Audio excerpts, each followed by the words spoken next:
enough of that. Alright, g'day viewers. How are they hanging? It's Peter here. Just thought I'd give you a bit of an idea what I'm doing in the shed today. So if we come in the shed, we'll look at this little Datsun, and I'll turn a light on.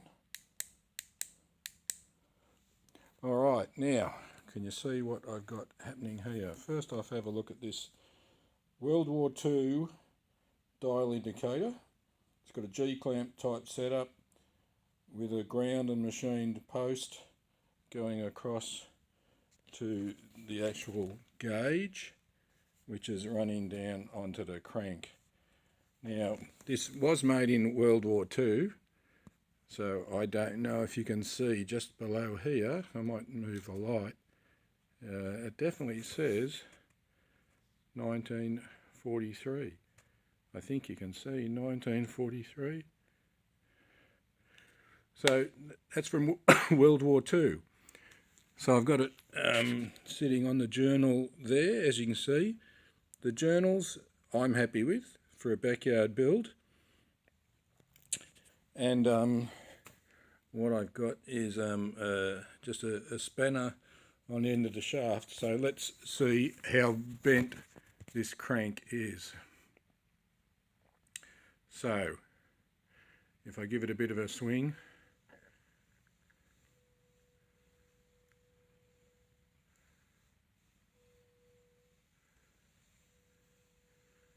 now I'm very comfortable to say that is bent to thou. Now this old gauge, it's a little bit sticky and does stick in a few points, so it really needs to be pulled apart and cleaned and put back together. It just needs a clean, I'm sure. As you can see, it was made by John Bull in Caxton Street, London in 1943. So it's a little bit sticky. So what I did was, it says that it reads 2 thou on this number 3 journal, which is the middle one. So I set it up here on number 2 and it read 1 thou, which is exactly what I was expecting. So I'm very happy that if in the middle it reads 2 thou and in the middle it reads 1 thou, that my setup is accurate enough for a backyard build. Now I went and looked at the specs.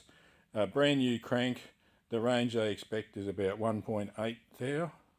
So this one's 2 thou and the service limit is 4 thou.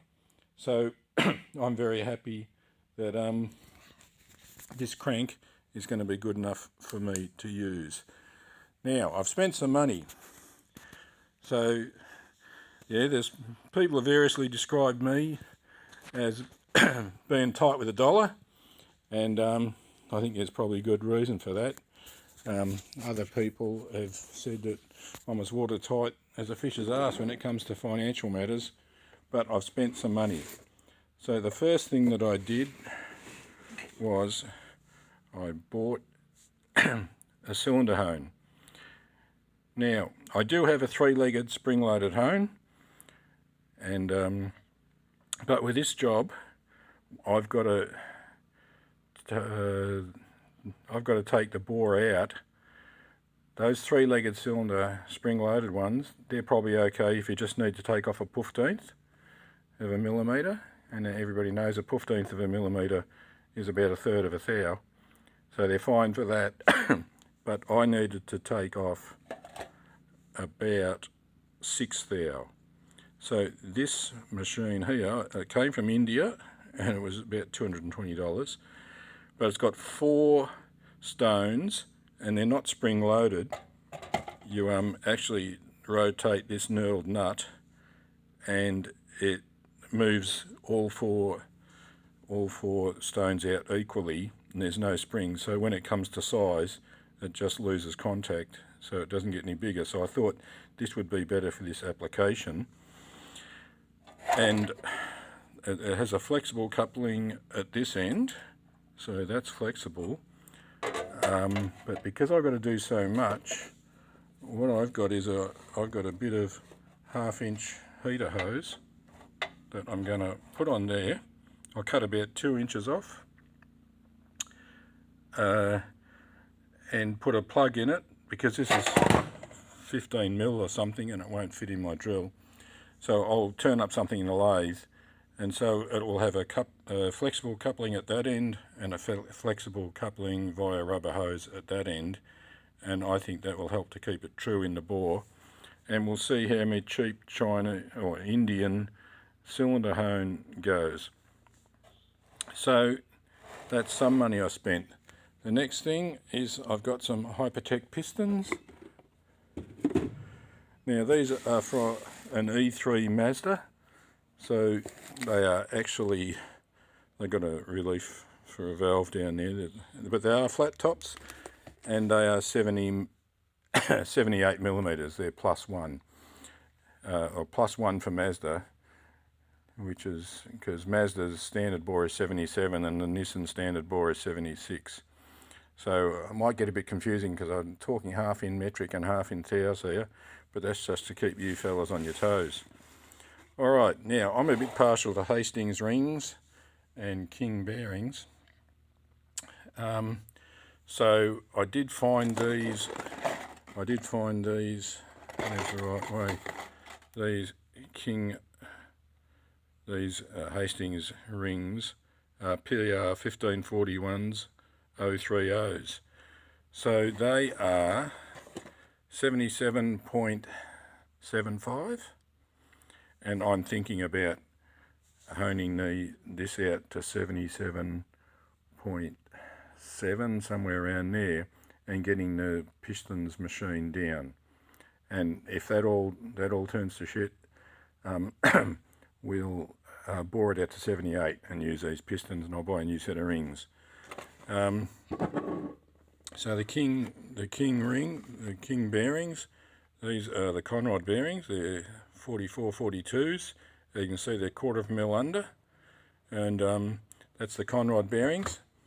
Now I tried to buy King main bearings, but they were twice the price of these ones. These ones are on the shelf, I think, from, is there a date on there? Yeah, since 2018. So they've been on the shelf for 4 years. So I got them half the price as the King bearings.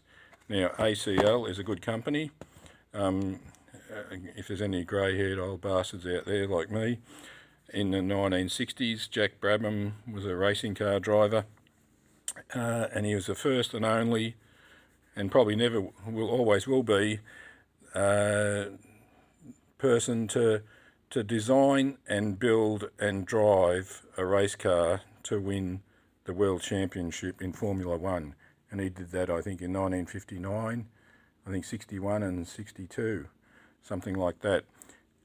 Anyway, a lot of that work he did was with a company called Repco, and Repco over the years morphed into a company called ACL, which is Automotive Components Limited, and we used to manufacture a lot of engines in Australia.